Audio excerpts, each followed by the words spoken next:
Daniel tried to continue his studies, but concentration was impossible. He watched his mother grow thinner, more exhausted with each passing month.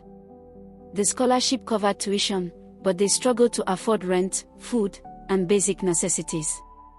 His siblings' grades suffered as they worked more hours to help the family survive. Hi besties. Welcome to another thrilling story about a young man whose future was hampered by his father's death. I hope you enjoy this one. Daniel Okafor had always been the pride of his family. Born in Enugu, he moved to Atlanta with his parents when he was 8 years old. His father, Dr. Emeka Okafor, was a successful engineer who had secured a good job with a tech company, while his mother, Ngozi, worked as a nurse at a local hospital. Education is the key that unlocks every door, my son, his father would tell him as they sat together working on math problems at their kitchen table. In America, if you work hard and stay focused, you can achieve anything. Daniel took those words to heart. He excelled in school, graduating as valedictorian from his high school with a full scholarship to Georgia Tech for computer science. His parents beamed with pride at his graduation ceremony, his father's chest swelling as friends congratulated them on raising such an exceptional young man. During his freshman year at Georgia Tech, Daniel thrived. He made friends easily, earned top grades, and seemed destined for a bright future in technology. His parents had sacrificed so much to give him opportunities they never had, and he was determined not to waste them. But life has a way of changing course when you least expect it. The phone call came at 2:47 a.m. on a Tuesday in March. Daniel was cramming for a programming midterm when his phone buzzed with his mother's number. Daniel. His mother's voice was barely a whisper, broken by sobs. Mama, what's wrong? Your father, he had a heart attack at work. The doctors, they tried everything, but the world stopped. Daniel dropped his textbook, the pages scattering across his dorm room floor as the words sank in. His father, strong, brilliant, invincible papa, was gone. The funeral arrangements were a blur. Daniel flew back to Nigeria with his mother, where they would bury his father in the family compound in Enugu according to Igbo tradition. He had visited Nigeria several times as a child, but this time felt different. Dakar. Final. The compound was filled with relatives Daniel barely remembered, uncles, aunts, cousins who emerged from various parts of Igbo land to pay their respects. His father's brothers, Uncle Ego and Uncle Obiora, took charge of the arrangements with an efficiency that, at first, seemed helpful. Don't worry about anything, Daniel, Uncle Ego assured him, placing a heavy hand on his shoulder. We will handle everything. You and your mother just focus on grieving. The truth emerged slowly, like poison seeping through cracks. After the burial, during the traditional meetings to settle the deceased affairs, Daniel learned that his uncles had been busy during the weeks following his father's death. According to our custom, Uncle Obiora announced to the gathered family, his voice carrying the authority of tradition, the late Emeka's properties in Nigeria must return to the family. The boy is too young and lives too far away to manage them properly. Daniel stared in disbelief as documents were produced, papers that somehow transferred ownership of his father's lands, his house in Enugu, his investments, and even his share in the family business to his brothers. But Papa always said this would be mine someday, Daniel protested, his voice cracking with the strain of the past week. Uncle Ego shrugged dismissively. Your father was influenced by Western ideas. Here in Nigeria, we follow our traditions. The property stays in the family, the real family who live here and understand our ways. I am family, Daniel said, his voice rising. I am his son. You are an American boy who visits sometimes, Uncle Obiora replied coldly. You don't even speak proper Igbo anymore. How can you claim what belongs to our ancestors? Daniel's mother, still deep in her grief, seemed unable to fight. She sat silently as everything her husband had worked for was stripped away through legal manipulation and cultural pressure. This is theft, Daniel whispered to her that night as they packed to return to America. It is the way things are done here, she replied, her voice empty of fight. Your father always knew this might happen. That's why he worked so hard to build a life for us in America. But returning to America brought no relief. Without his father's income and with mounting medical bills from his final hospitalization, the family's finances crumbled. Daniel's mother worked double shifts at the hospital, but it wasn't enough. His younger siblings, Amoka, 16, and Chinedu, 14, were forced to take part-time jobs to help support the family. Daniel tried to continue his studies, but concentration was impossible. He watched his mother grow thinner, more exhausted with each passing month. The scholarship covered tuition, but they struggled to afford rent, food, and basic necessities. His siblings' grades suffered as they worked more hours to help the family survive. I should drop out and get a full-time job, he told his friend Marcus one evening as they sat in the campus computer lab. Don't be stupid, man, Marcus replied, not looking up from his screen. You're 2 semesters away from graduating. You drop out now, you regret it forever. Marcus Thompson was Daniel's roommate and closest friend, a brilliant computer science student from Detroit who had grown up in circumstances far different from Daniel's.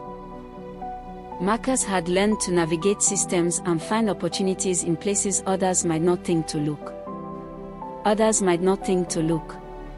Besides, Marcus continued, his voice dropping to a whisper, there are other ways to make money with these skills we've got.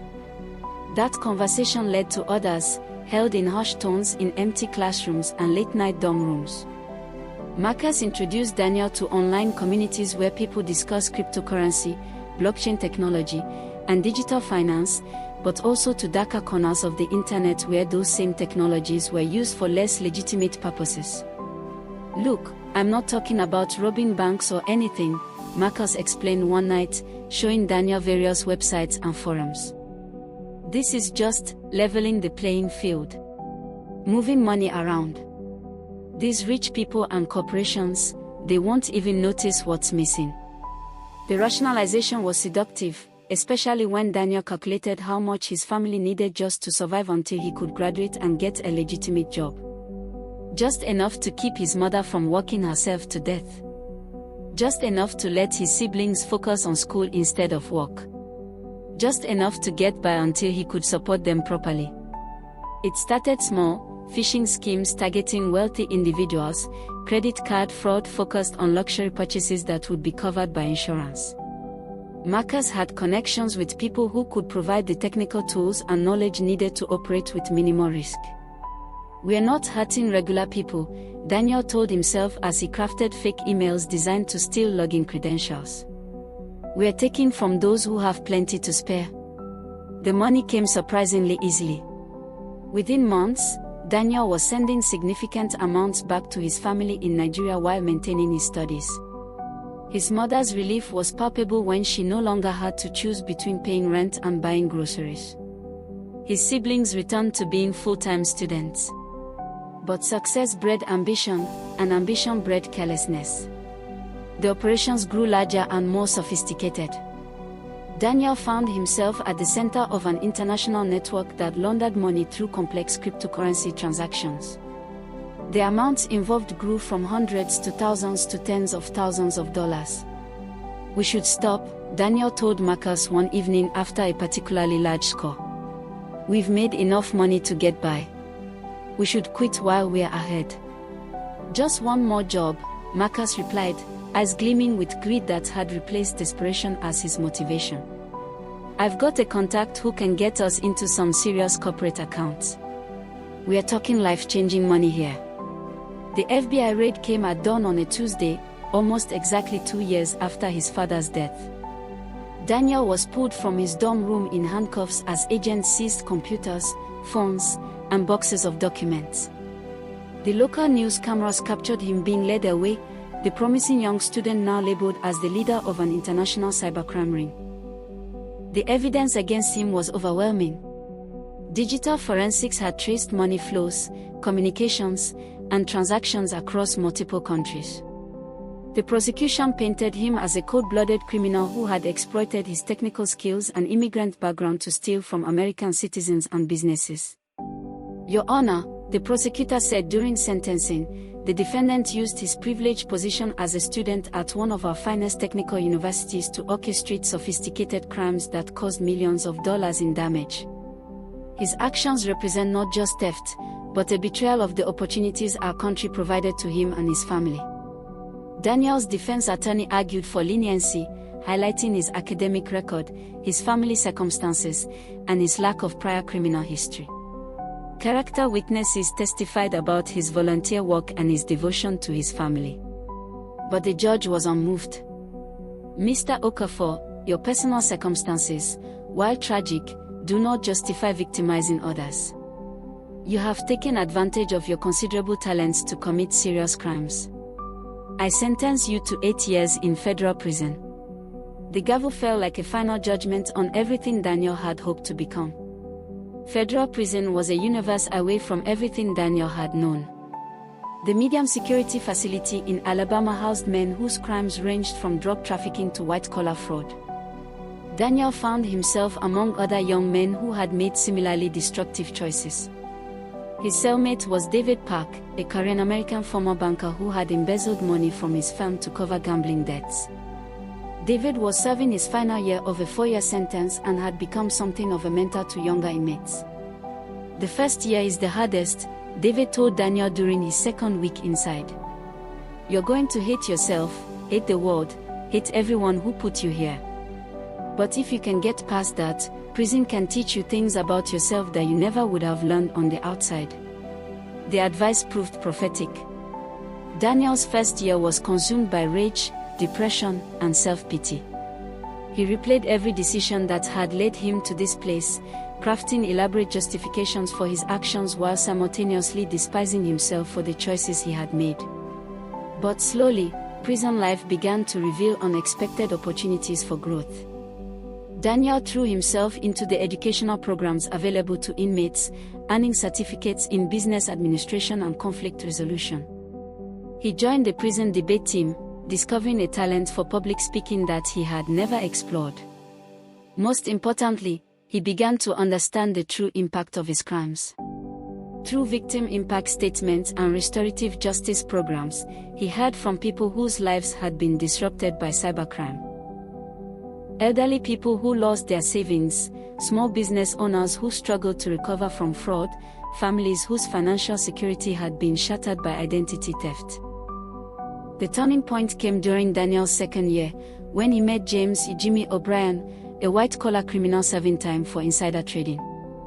Jimmy had been a software engineer for major banks before his downfall, and the two men bonded over their shared technical background and similar falls from grace. You know what's crazy? Jimmy said one day as they worked together in the prison library, helping other inmates with computer literacy classes. Banks spend billions on cybersecurity, but they are still vulnerable to the same basic techniques we used on the outside. That's because they are trying to fight technology with technology, Daniel replied. But the real weakness isn't in the code, it's in understanding how criminals think. The conversation sparked something in both men. Over the following months, they began developing ideas for cybersecurity solutions that drew on their insider knowledge of criminal techniques. They studied legitimate cybersecurity firms, researched patent law, and slowly assembled a business plan for a company that would offer banks and financial institutions protection services designed by reformed cybercriminals. Who better to catch a thief than someone who used to be one, became their unofficial motto. Working with limited resources and during their free time, they began developing the basic framework for what would become their signature product, an AI-powered system that could identify potential fraud patterns by thinking like the criminals who might exploit them. Daniel's exemplary behavior in prison, his participation in educational programs, his mentoring of younger inmates, and his completion of multiple rehabilitation courses, earned him early release after serving just 2 years of his 8-year sentence.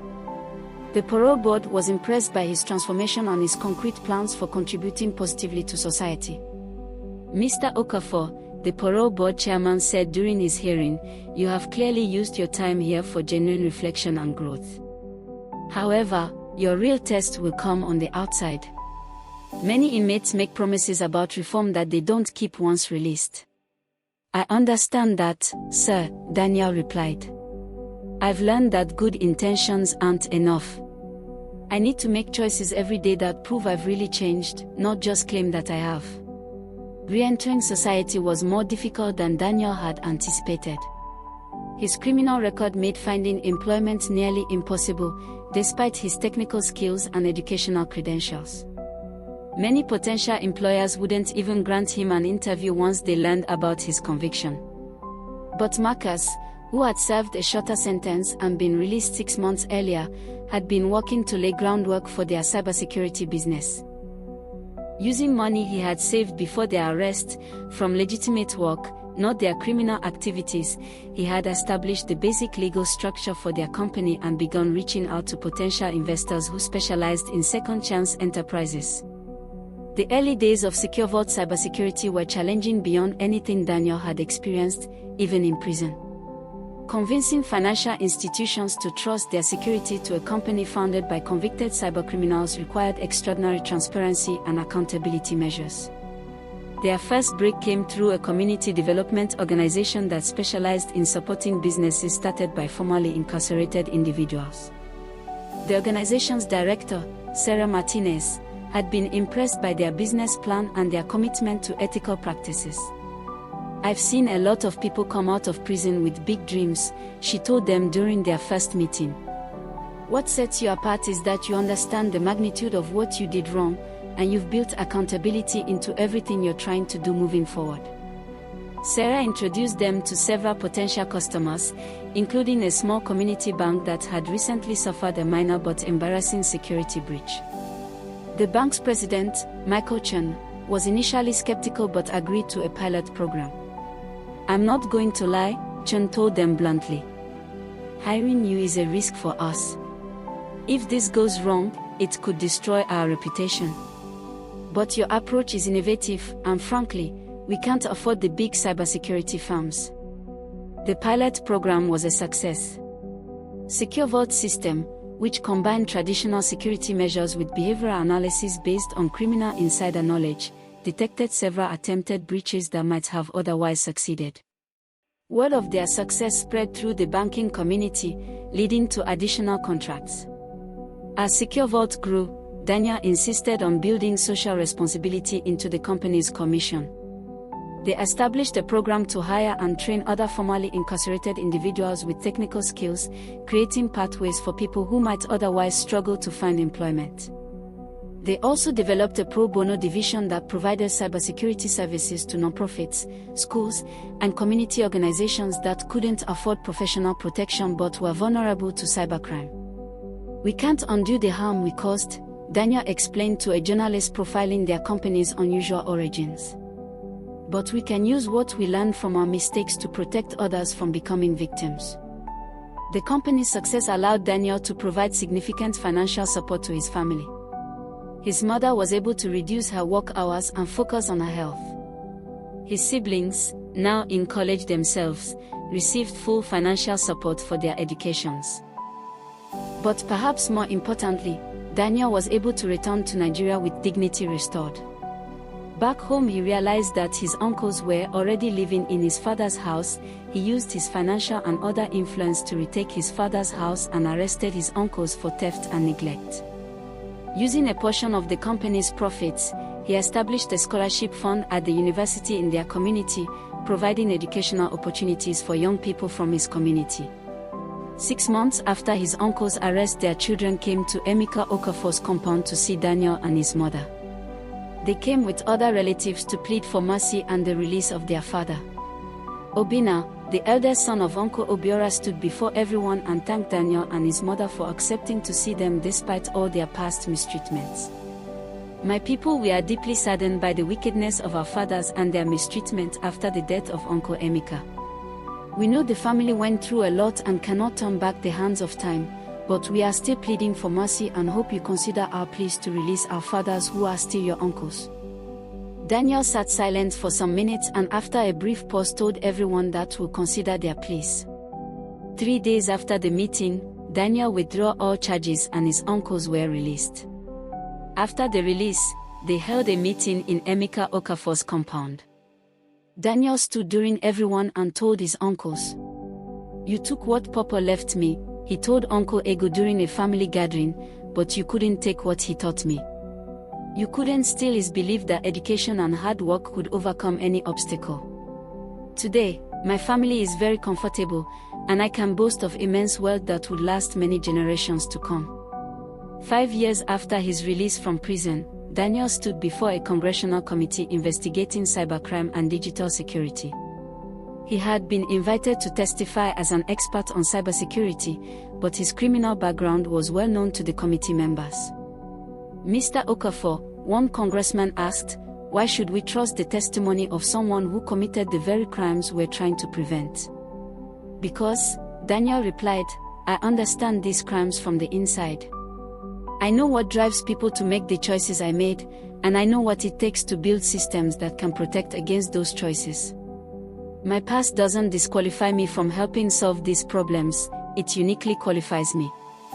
His testimony helped shape new legislation that balanced strong security measures with programs designed to redirect potentially criminal technical talent toward legitimate purposes.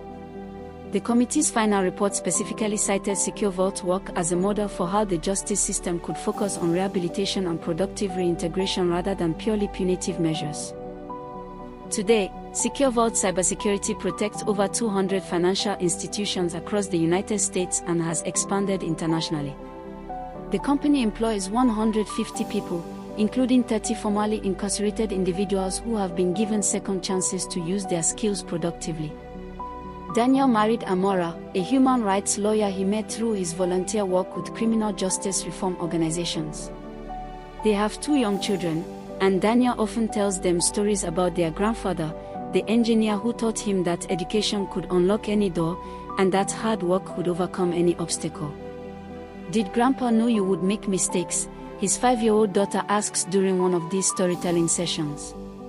"I think he knew I might," Daniel replies. "But more importantly, he believed I would learn from them and become better because of them, not in spite of them." The family divides their time between Atlanta and Enugu, where Daniel has built a new home on land he purchased with his own earnings. His children speak fluent Igbo and understand both their American opportunities and their African heritage. The scholarship program he established has sent over 100 young Nigerians to universities across the world, many in technical fields. Several have joined Secure Vault after graduation, creating a pipeline of talent that bridges continents and cultures. On quiet evenings, when Daniel sits on his porch watching his children play in the compound where his father was buried, he sometimes reflects on the long journey from that dark night when his world collapsed. The path had led through exile, betrayal, desperation, crime, imprisonment, and ultimately to redemption, not through the erasure of his mistakes, but through the hard work of making amends for them. His father's words echo in his memory, "In America, if you work hard and stay focused, you can achieve anything." But Daniel has learned to add his own addendum, and when you lose focus and make mistakes, you can still achieve redemption, if you're willing to work even harder to earn it. The road was longer and more painful than anyone should have to travel. But it led home. And so, besties, that's the end of this thrilling story. I hope you enjoyed this one. Please subscribe and give us a like to encourage our effort. See you in the next story.